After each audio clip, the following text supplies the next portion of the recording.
I'm afraid I've got some bad news. I knew it. I love when he does that. Wrestling has more than one royal family. Gentlemen, in my soul, something, something, Cody Rhodes.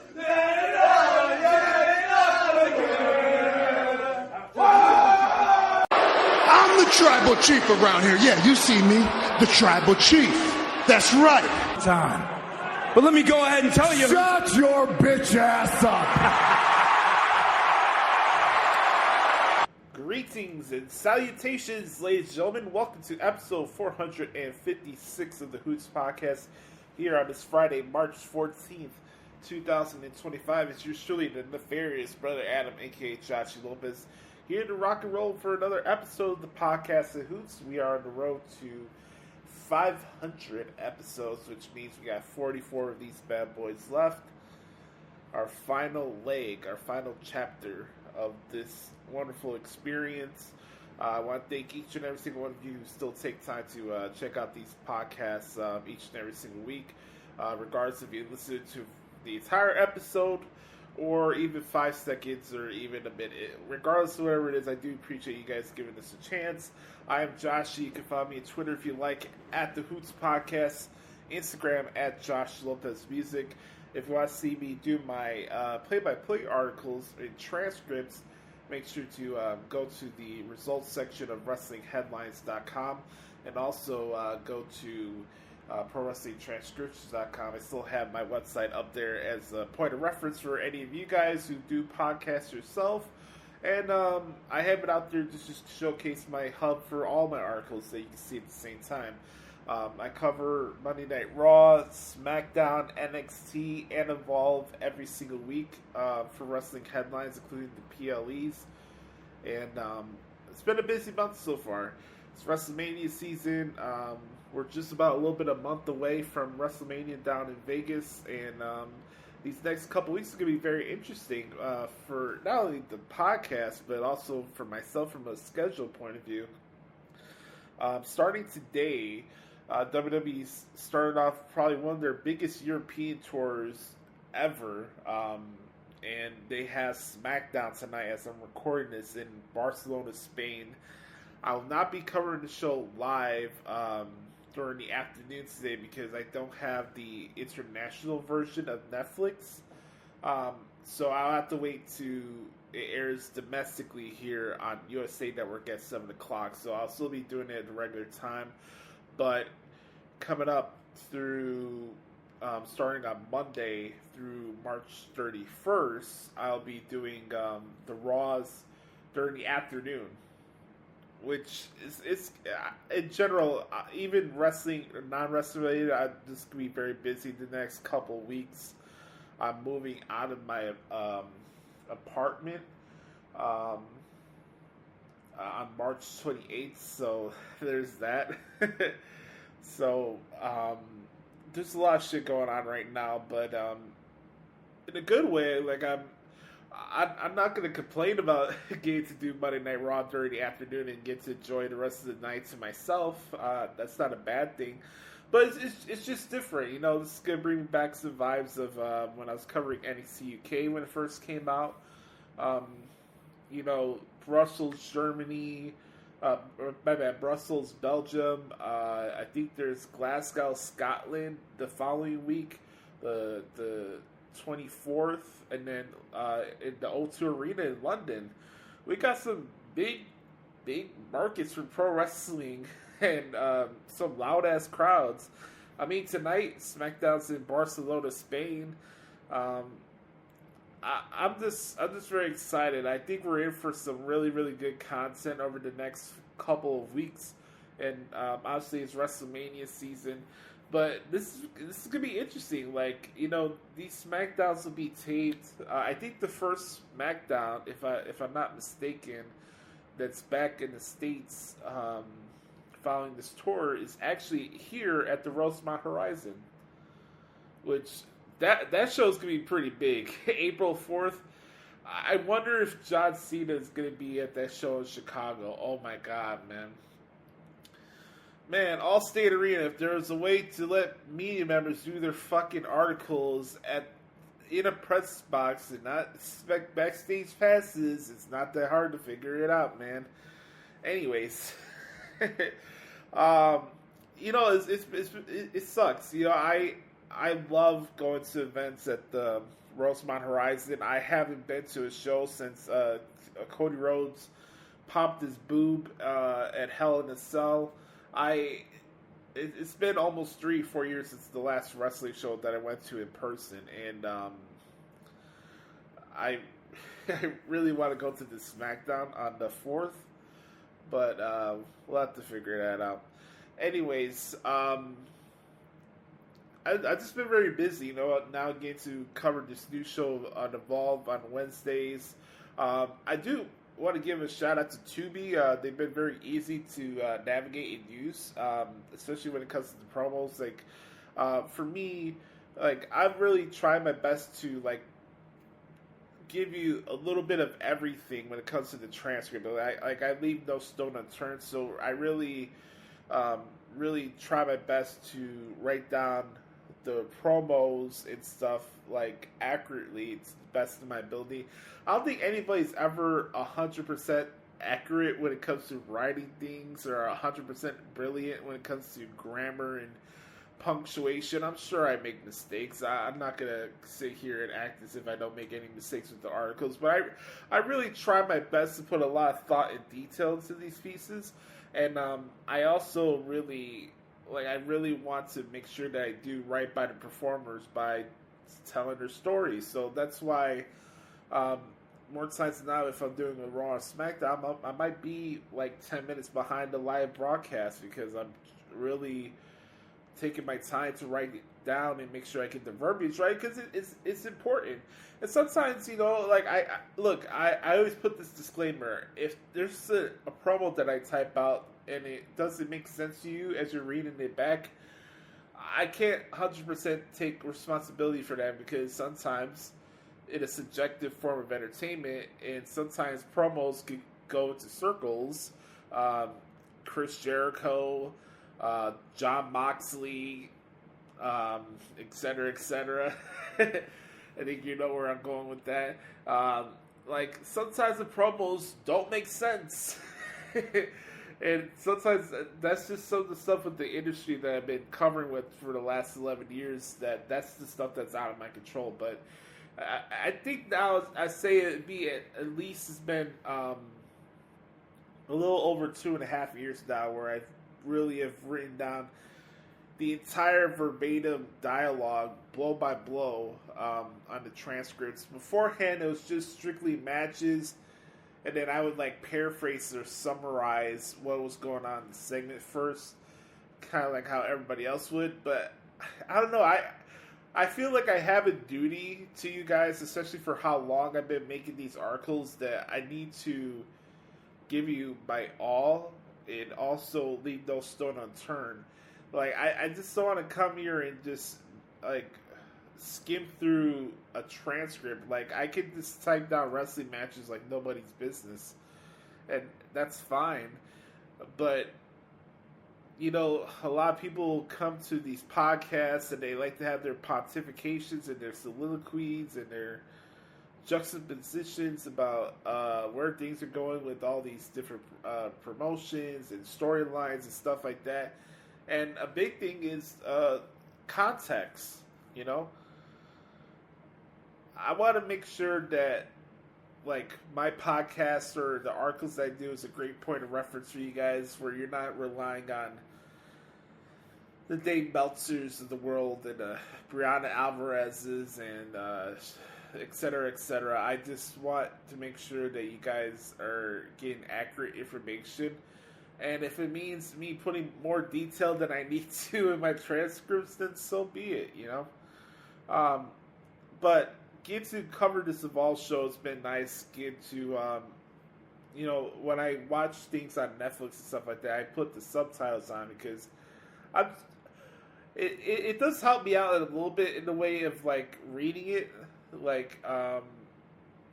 especially if I'm watching the movie. Sometimes the audio goes in and out, and I need the subtitles to follow along with it. But in a way, the subtitles have helped me become a better writer too, where I can understand where I need to put a comma and stuff like that, because it's very important. So, anyways, I wanted to bring a little behind the fourth wall type of thing of what I do with my articles. Haven't really got a chance to really explain that to you guys. So,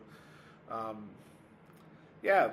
So, a couple things.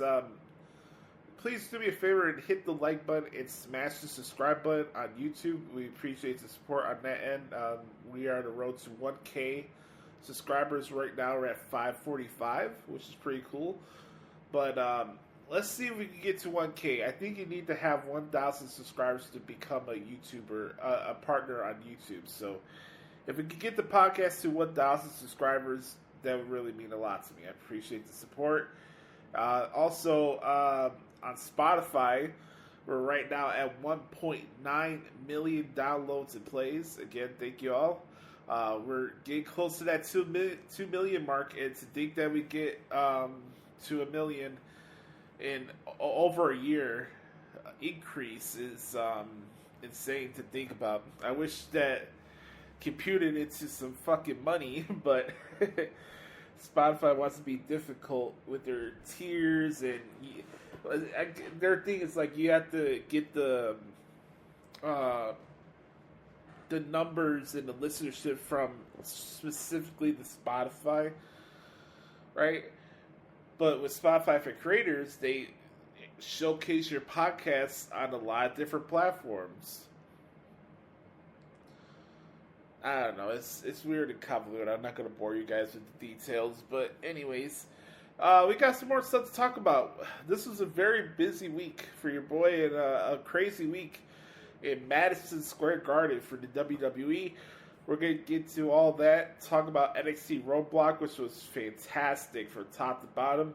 And what can we expect for this European tour in the WWE? A lot to discuss. And, of course, your questions in this week's edition of the Back Porch Q&A session right here on episode 456 of the Hoots Podcast. We'll be right back. Yeet. Welcome back, everybody, to the Hoots Podcast. Time to talk about what happened this week in WWE. First, we started off with the Down to Smack in Philly. First time, I think this is the first show back in Philly since WrestleMania. And we kicked off with the return of Randy Orton. Randy Orton made his big return at the Elimination Chamber, and we're on a deep, steadfast path to the Viper versus the Prize Fighter at WrestleMania 41. Match is not made officially yet, but I think Stevie Wonder can figure this out. Yeah, we're gonna get Randy and Kevin at WrestleMania, and I'm kind of curious to see how this one is going to play out. Does this become a stipulation match? I'm curious to see what Kevin's side of the story is going to be. Randy made a lot of interesting points. They talked about the fact that, Kevin says that he's doing things to feel justified for his perspective and how he's been done wrong over the years, but it's more of a case of Kevin not accepting the fact that he's just jealous of everything that's around him. And Randy said that, him coming back and almost hitting him with the punt just brought back those old feelings that he was having when he had voices in his head back in the late 2000s and early 2010s. Bald head Randy Orton, absolutely no menace at all, no absence of malice. I think that was one of the phrases too. And he's like, and those voices, they told me to back up, measure my mark, and kick Kevin Owens in the head so freaking hard that even his closest family members wouldn't be able to recognize his face. Listen, Kevin Owens, listen to me when I say. As a matter of fact, WWE Universe, listen to me. The entire world, listen to me when I say. I'm going to prove in short order that Pat McAfee is only the second greatest punter in the WWE. So, the end game here for Randy is to send Kevin Owens to the gulags at WrestleMania. And as a Kevin Owens fan, I'm here for it. I'm curious to see what Kevin has to say tonight. Might get some car promos. I know there's gonna be spoilers out there, and I know that a lot of the streamers and stuff are like, "Oh, I want to enjoy my Friday night, so I'm gonna find a legal stream and watch it there." That's your prerogative. Don't want to do the grunt work. Tiffany Stratton and Piper Niven, pretty solid. Tiffany Stratton won. Charlotte Flair attacked Tiffany again.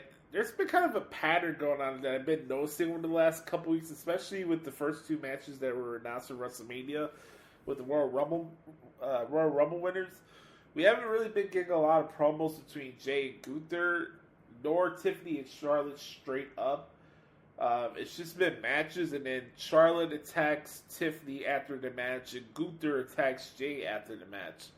I don't know why that's the case.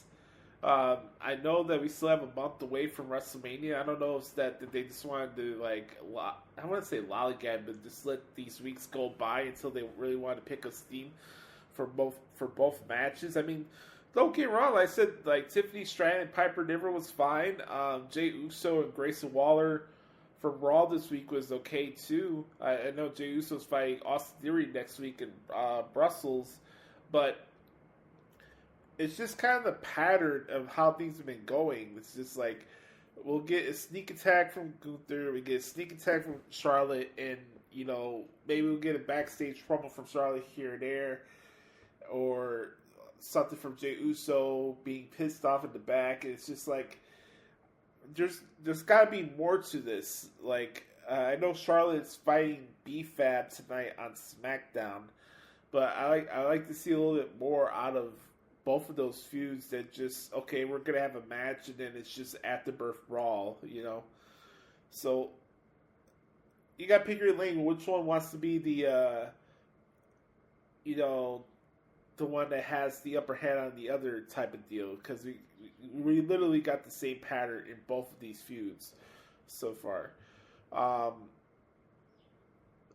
We had a triple threat match to determine a number one contender for the tag titles. Pretty Deadly defeated the Motor City Machine Guns and Los Garza. They'll be taking on the winner of tonight's DIY Street Profits match for the WWE Tag Team titles. So looking forward to that. Then we go to probably one of the biggest segments that everybody was talking about over the week was Bianca Belair, Naomi, and Jade Cargill. Naomi finally admitting that she attacked Jade Cargill, and she's like, here, this is what she said here. Alright, I'm going to tell you, and I never said this before, B, because I didn't want it to be messy, and I didn't want to hurt her little feelings. But the truth is, the way I see Jade, I feel like she's been piggybacking off on you the entire time. That is my truth, and I have been forced to watch someone like Jade succeed off of your excellence, off of your experience, off of your hard work, while I was left pushed to the side to fight for myself every match, and I didn't say a word. I let y'all get your flowers, I let y'all be great, and I was proud of y'all, and I didn't say a freaking word, but deep down, that's the way I feel. And no, I don't give a damn about Jade, because she didn't give a damn about Bianca. And then Bianca and Naomi, they're like sharing tears. They're like, this was a very good segment. I felt the emotion and, you know, despair in Bianca's face was genuine. Montez is a lucky dude. That's just all I'm going to say. I'm going to try my best to be disciplined and point out the waterfall type of stuff, but God, that girl's smoking hot. Anyways, Bianca says, stop, Naomi, stop. I do want the truth. I want the truth, but I'm telling you right now, you really started to piss me off talking about everything else instead of the truth. Stop. It's very simple. It is a yes, or it is a no. And I need you to tell me right now, because I'll walk out of this ring and you'll never hear from me again. So tell me right now. Naomi says, I did it. There you go, B. I did it. Yeah, I did it. I did it for you. I did it for The Rock. I did it for us. It was always supposed to be me and you. Bianca walked out of the ring. Naomi decided to call Bianca ungrateful bitch. Before things started escalating, Jade Cargill arrives in an Escalade into the arena and it proceeds to attack Naomi, and we're off the sales there. I don't know about you guys. I know that Naomi admitted that she attacked Jade Cargill, and she's like, I wish I pushed her sooner and stuff like that. I'm really curious to see how they follow up with that tonight, because Jade Cargill's just been giving the beats to Naomi these last two occasions from this last week's SmackDown and the Elimination Chamber. If they're going to fight each other at WrestleMania in a singles match, we got to get some more edge and momentum for Naomi. Speaking of WrestleMania, we're on a collision course with Damian Priest and Drew McIntyre. Damian Priest said this past week on SmackDown that it's on site. So that should be very interesting. Cody Rhodes is going to be a guest, by the way, on Miz TV tonight on SmackDown. Braun Strowman gets Solo Sikoa. Braun Strowman won via disqualification. Jacob Fatu got into a brawl with Braun Strowman. We know where this is going. We're going to get another brawl with Jacob Fatu and Braun Strowman, and I think something's going to give here. Either Jacob's going to turn on Solo, or Solo's going to turn on Jacob. I have no idea who's going to turn on who, but I'm kind of curious to see how that plays out. Chelsea Green and Michin, Philadelphia Street Fight for the Women's Championship. Pretty solid match. Chelsea looked pretty hot in the Cactus Jack gear, I'm not going to lie. She got the victory with help from Alba Fire. Alba Fire drilled Michin with a Canadian Destroyer on the chairs, and that helped Green steal the victory.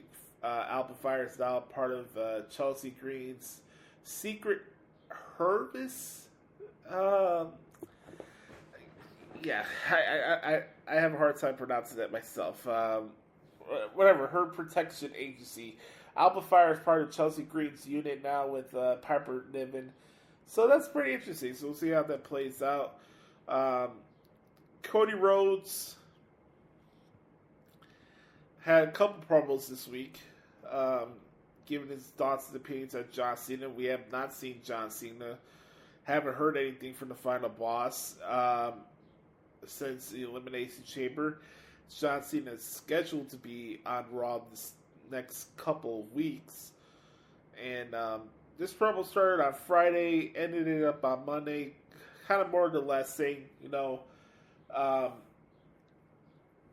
he's like explaining, like, I'll have to explain to my daughter that my old friend John Cena,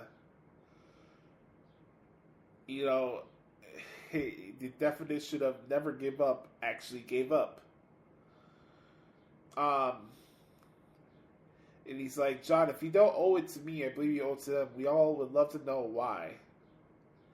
And Cody goes and saying, if you know John Cena, he'll be very smooth, very well educated, and have a well crafted retort. He'll say his phrases like fine speech, and when he's done talking, he'll feel bulletproof and he'll feel infallible. He'll feel justified. And Cody is like, there's no justification for you, John Cena. I am well aware that I'm talking to the whole world right now. However, for those in this room tonight, I don't know if you know the story. You might have heard it from me in an interview at some point in the past. He goes on to say that Philly was really a place where Dusty Rhodes felt nervous to perform in. And Cody felt opposite because Philly chose him. It goes back to that moment at, I believe it was Money in the Bank 2013, when he was kind of still in that Team Rose Scholars with Damian Sandow, and he was getting some buzz in the mid-card during that time, and all the way back to full circle with him finishing the story at WrestleMania 40. So, hyped up Philly a little bit. And he's like, we go back to John Cena, and I guess I could tie in some of the stuff that he talked about on Monday too, but really the gist of it is that Cody's emphasized the fact that John Cena's sole focus is on getting the 17th championship because it's best for business. But Cody wants to remind John Cena that he's more or less the captain. And how he wrapped up the promo was basically saying for on SmackDown was, John, clearly you want some, come get some. So he steals his catchphrase there. And then, Monday with Raw, it was a little more of like a double down, like, just, hyping himself up,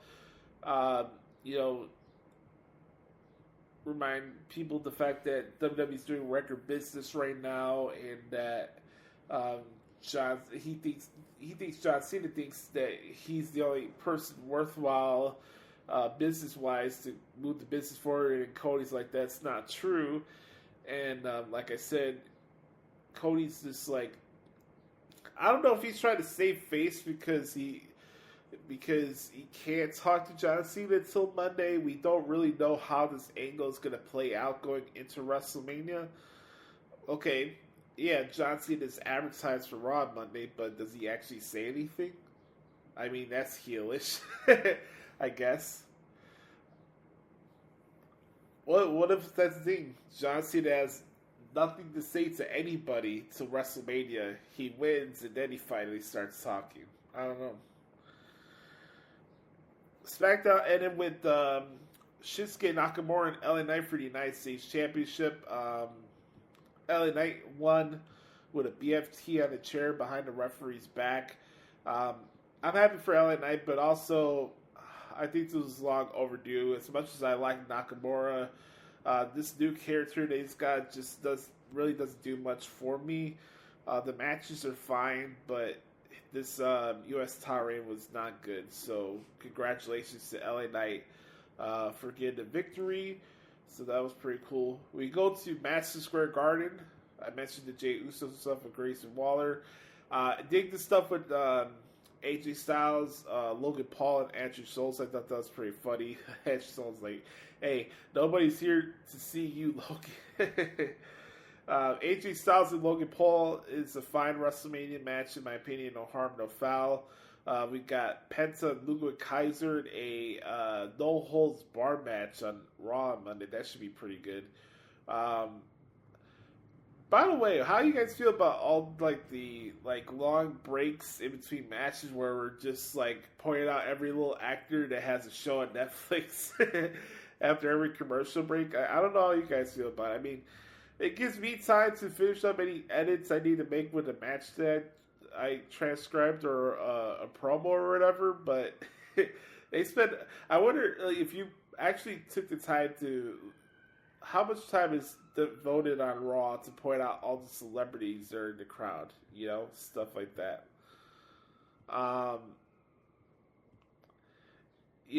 Cody Rhodes promo. He's like. This is the funny part here. He's like, I do not begrudge a legend who's earned the right to call his shots. I don't begrudge John Cena for having a part-time schedule because John Cena part-time is better than most people full-time. What I do begrudge is the day after the Elimination Chamber, John Cena goes on social media. Fun things happen when it's live on Netflix, so go ahead with all that. John Cena's sitting somewhere, let him hear it. What do I begrudge is him going on social media where he took the X and he said, have the discipline to do what needs to be done even if you don't feel like it.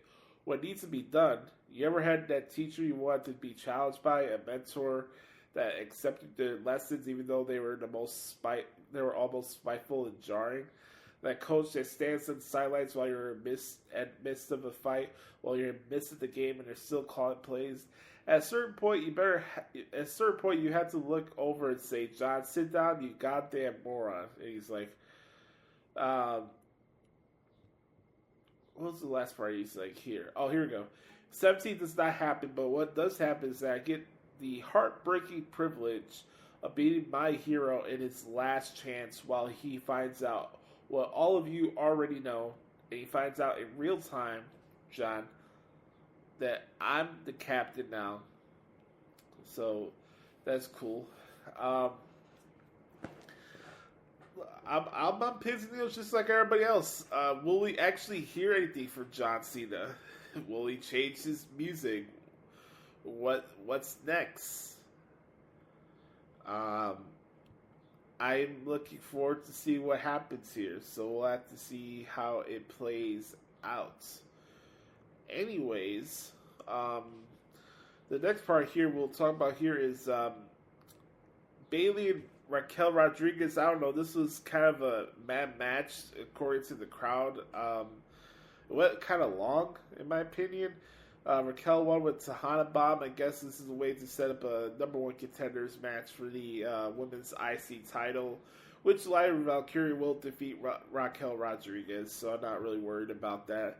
Io Sky interview with Michael Cole kind of went off the rails with Bianca Belair and Rhea Ripley. Rhea Ripley's pissed that Bianca is turning her nose in her business during the prior week's main event for the Women's World Championship. They get in each other's face. Rhea brings up Jade Cargill. That pisses Bianca off more. They start shoving Io out of the way as she's trying to play a peacemaker. And Io had enough and just slapped both of them in the face.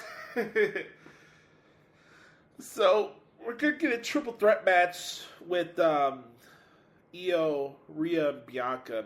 By the way, I know I'm the one that says that I don't like forced triple threat matches into WrestleMania season because people on X or wrestling Twitter or whatever you want to call it is butthurt, you know what I mean? Because, I didn't like the Royal Rumble winner, so the main event of WrestleMania needs to be a triple threat match, okay? It needs to be a triple threat match. Like, I've never been that fan, but the funny thing is the same people who advocate for those type of matches and have podcasts like my own are the same people now. They're saying, "Oh, why is there a triple threat match with Io and Bianca and Rhea? It doesn't make sense. It's forced. It's pushed together." Excuse me. Rhea is entitled to a rematch. She just lost the title. Bianca played a part into it. She won the Elimination Chamber, hence gained the qualifying opportunity to go after the Women's World Champion. And least may I forget, Io Sky is the Women's World Champion. It's excuse me. It's not really that hard to figure out. Even the same thing with Punk, Seth Rollins, and Roman Reigns. I'll get into that because their cage match was fantastic. If you guys haven't seen it, go out of your way. This is definitely my favorite match that I covered this week was Seth Rollins and CM Punk's cage match. It was tremendous. But even in this scenario, right, Roman Reigns costs CM Punk the match. He drags Rollins out of the cage. He gives him a curse stop on the floor. He gets stopped by Adam Pearce in the Stooge Club before he gave him a stomp on the ring stairs. Roman turns around. He sees the wise man consoling his best friend, CM Punk. Reigns goes into the cage, tosses Punk around the cage and spears Punk as the show went off the air. Anybody that's telling you that Punk, Roman, and Rollins is forced and it makes no sense are not watching the program. I don't care who you are. I'll debate you on this because I look at the way things have been going on since WrestleMania 40, where Seth Rollins cost Roman Reigns the Universal Championship. Fast forward, we got everything going on with Punk and Rollins that was supposed to happen at last year's WrestleMania, brewing over into this year's WrestleMania. CM Punk embarrasses Seth Rollins at the Netflix show. CM Punk cost Seth Rollins and Roman Reigns the Royal Rumble, and they had their brawl. Am I supposed to forget about that? Or also forget about the fact that, hey, CM Punk did a favor for Paul Heyman by helping Roman Reigns in the men's War Games match, and Punk is owed a favor by Paul Heyman. Heyman owes Punk a favor now. Here we are, in Madison Square Garden. The crowd seems to love it. Tell me, please, how Punk, Rollins, and Roman make no sense as a match. Please explain that to me. I love to hear your responses in the comment section because, like, there's so many people who think that they have all the logic answers in professional wrestling, but really show you that they really don't pay attention at all of what's actually happening on these shows. And it's kind of annoying, honestly, because it's like it's taking the fun out of the product. Like, you're going to tell me that you can't have anticipation and enjoyment for seeing Punk, Rollins, and Roman Reigns fight each other? Yeah, would I love to have one more blow-off match with Punk and Rollins at WrestleMania? Sure, great, and maybe that happens. We don't know where this is going. But even if it is a triple threat match, why would that be a bad thing? You know, like, why would that be a bad thing? I don't get that.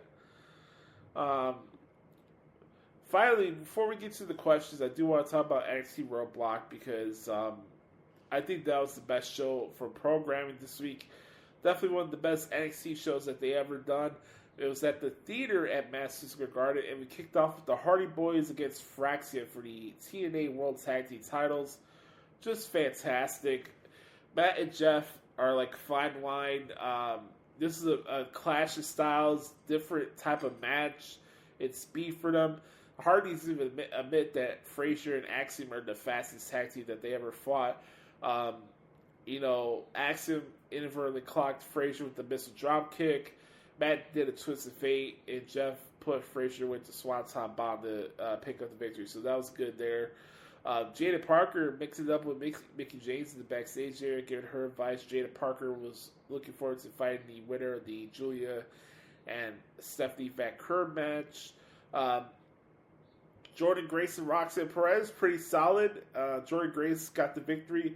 Instead of the Grace driver now, we're calling it the Beast Mode, which I'm fine with. But Jordan Grace and Perez, pretty good match, kind of full circle for their Battleground match back in June, which is... Did I do it in Florida? I think I covered that Battleground pay-per-view while I was still in Florida in June, which is crazy. Man, it's been almost a year since that trip for my 30th birthday. Yeah, time goes by fast. Anyways, I enjoyed that match with Jordan and Roxanne Perez. Then things really picked up here. Alba Femi against Moose. I like super heavyweight barn burners. I'll sign up for a best of 7 of Alba Femi and Moose. That's just me. This match was fantastic. Alba Femi did retain over Moose, but it was a tremendous match. I hope they run it back one day. I really do. We're going to have Trick Williams and Eddie Thorpe for NXT Underground next week. So there are a few coming, and I think it's kind of obvious that Trick Williams is going to fight Alba Femi and Stand and Deliver, which is fine by me. I don't have a problem with that. But if this is just to turn Trick into a heel, I don't know how I feel about that. Ethan Page against Siobhan Evans in the New York City street fight. This was a fun match too. Ethan Page has been putting out some of his best work since joining NXT last June. And Siobhan Evans and Ethan Page put out a barn burner. And I need a name for this group that keeps attacking people. I don't have a name. I just keep saying Rogue Renegade Group. Then the main event was Julia and Stephanie Vaquer, winner takes all match for both the NXT Women's Championship and the NXT Women's North American Championship. Tremendous stuff. These ladies are phenomenal. Stephanie Vaquer, I still think, is probably the best in-ring performer for the ladies outside of Charlotte Flair, in my opinion, in the business right now. If I could give you like my top 5 right now for like in-ring performers for the women, I'll go with Charlotte number 1, Stephanie Vaquer number 2, put Bianca 3, Rhea Ripley 4, and you could go in between Jordan Grace or Roxanne Perez for the other two choices there. But I guess you can put Toni Storm there as an honorable mention as well. Yeah, that's pretty much it for Roadblock. This was a really, really fun show from top to bottom. If you guys haven't seen it, go on your way to check it out on the CW network. And it was fun. It's some really, really good stuff. But on that note, when we come back, we get to do one more segment here for the podcast at Hoots this week, and that is answering your question for this week's edition of the Back Porch Q&A session right here on episode 456 of the Hoots Podcast. We'll be right back. Yeet! All right. One more segment to do here on the podcast at Hoots this week. It's time to answer your question for this week's edition of the Back Porch Q&A session, right? Let's do it. Throw up the X for the good brother Chris Aletta at XSamesAletta24X on the Twitter machine. Let's see what he has for us this week. He says, "Hey, Oos, what up?" Hold up, what up, Oops? Scratch that. Let's do that again. The good brother Chris Aletta at XSamesAletta24X on the Twitter machine. Check it out. What up, Oops? Here's some questions for the Q&A this week. Favorite match from Roadblock? I'm stuck between Obafemi and Moose or Fraxium and Hardy Boys, honestly. Those are my two. And then Stephanie and Julia would go in third place. Only because the match was short. In the end, what is the favorite between Punk and Heyman? I don't want to answer this one, Chris, because I want to be surprised. I don't want to fantasy book it. I really don't. I think there's just two easy ways saying, like, oh, Heyman's going to help Punk get into a main event of WrestleMania. You know, I just don't want to do that. I want to enjoy the moment and be surprised when it happens. Some thoughts on NFL free agency this week. Well, I think the Cowboys are still probably one of the worst organizations in football. I don't need DeMarcus Lawrence to tell me that. But, yes, I don't know what's up with the 49ers. They're looking like they're going to take a step back. I've liked a little bit of what I've seen from what Washington's done. Vikings getting Hargraves and Jonathan Allen was pretty impressive. Steelers getting DK Metcalf and Darius Slay was a nice choice. I really wanted Darius Slay on the Bears, but I don't think Darius would have come here because of the pass with the Lions and being a division foe and stuff like that. So that didn't play out. Seahawks getting Sam Darnold. Congratulations on him getting $100 million. Must be nice. But that's pretty much it. Who has stood out to you from Evolve so far? Good question. Kendall Gray. That's the first one. First of all, smoking hot chick. Like Waterfall Jones to the T, but she's very, very good in the ring, and I kind of like the little chip on her shoulder that she has with her promos and stuff. Like she plays no games, so I say Kendall Gray. I like the vibe of the show so far. Rosenberg and Mr. Stone have done some good stuff on commentary. Cappuccino Jones, my first time doing the Jack Cartwheel match. I've heard a lot about him over the years. But I got to tell you, the team that they fought against really caught my eye was Swipe Right and Jackson Drake. The other half of that 6-man tag that we had on the first episode, which I thought was pretty interesting. Nice to see Kylie Ray. I got to cover a lot of her work from AEW and in TNA and NWA as well over the years. So it's nice to see her getting that spotlight. I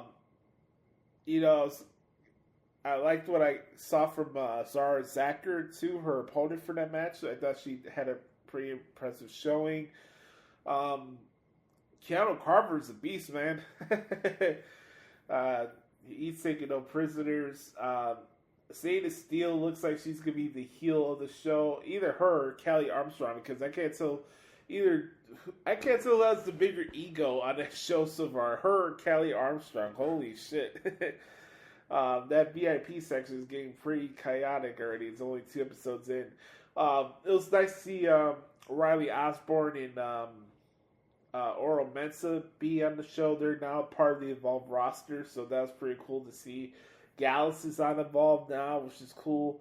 I like the fact that we're getting kind of the mixture of like NXT UK, Level Up, stuff like that going into this brand right now for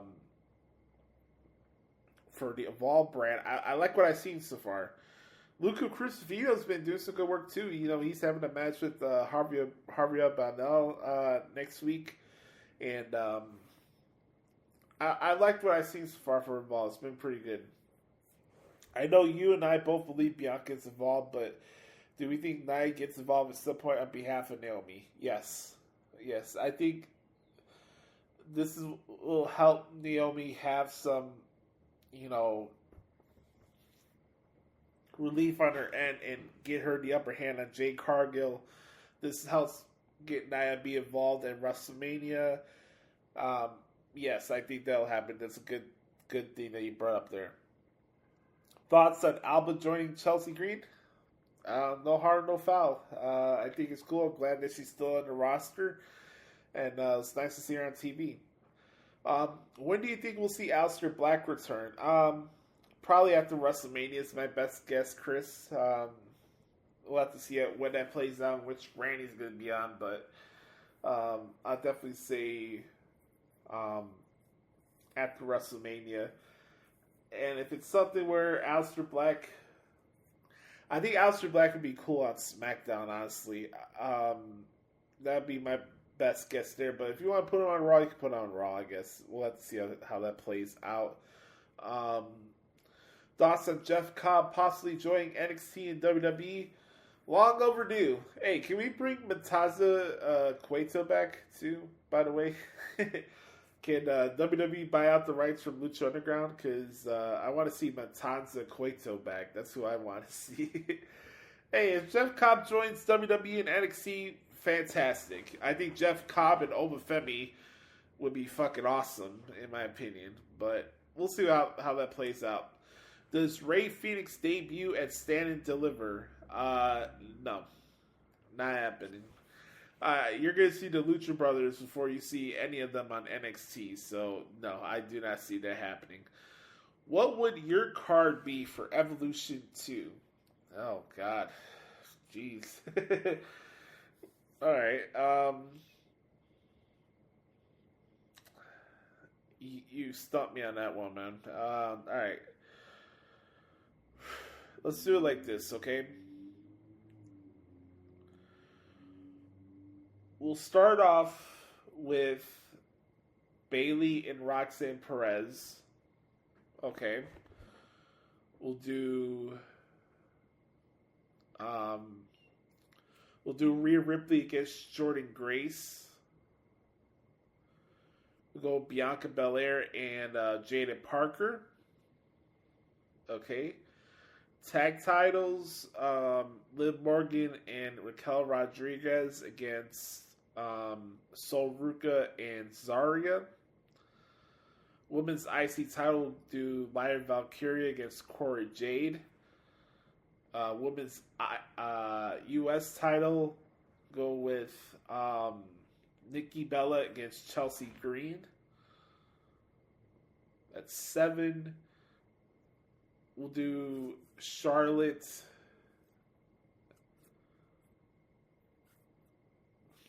We'll do a 4-way here with Charlotte Flair,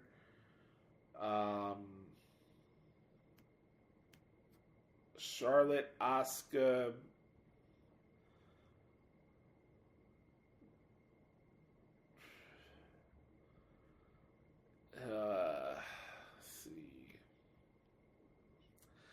No, we'll do Charlotte Flair against Stephanie Vaquer for the NXT Women's Championship. And then we'll do Io against Tiffany.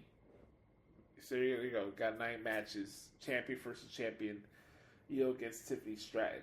So that's how I would do Evolution 2. Do you think we could see Hammerstone in NXT/WWE next? That's a good question. I don't know why it didn't work out in TNA. Like I said, I don't get a chance to cover it since I don't get paid for it anymore, so I'm not covering it. But I I don't know. I think it's probably more of a good chance to see him back in MLW, but we'll have to see what Hammerstone wants for himself. Either it's that, or he just does stuff on the Indies and stuff in Japan. But I would love to see him in NXT. But I'm kind of in a wait and see type thing, because honestly, this is something that's been brewing for a lot of years now. Either it's kind of a shit or get off the pot type of thing, as far as him being in WWE or not. But I hope it does happen, but we'll have to wait and see if it does. But on that note, we're going to put a rim on the bow in this week's edition of the podcast of Hoots. So I want to thank Chris for the questions as always. Make sure to follow me on Twitter at XTZaletta24X on the Twitter machine. As always, you can follow me on Twitter if you like at the Hoots Podcast, Instagram at Joshie Lopez Music. Make sure to check out my play-by-play articles / transcripts on WrestlingHeadlines.com in the results section. Also in ProWrestlingTranscriptions.com. Please do me a favor and hit the like button and smash the subscribe button. That way you never miss an episode of the Hoots Podcast. We're also on the road to 1,000 subscribers on YouTube, so make sure to smash that subscribe button. And don't forget, folks, be the authentic product that is yourself. Remember, nobody dictates the pace of your life but yourself and the man upstairs. I hope you have a wonderful weekend, everybody. I'm Joshie. This has been episode 456 of the Hoots Podcast. And don't forget to follow us and stream the podcast on Spotify. That's really the best way to help us expand the reach of the show. So make sure to follow us and stream the podcast on Spotify. It's free. I'm not charging you anything to listen to this podcast. But for the good brother Chris Zaletta, I'm Joshie. This has been episode 456 as the road to episode 500 continues here on the Hoots Podcast. It's time to cover some international wrestling, Oos. Yeet. Bye-bye, bitch.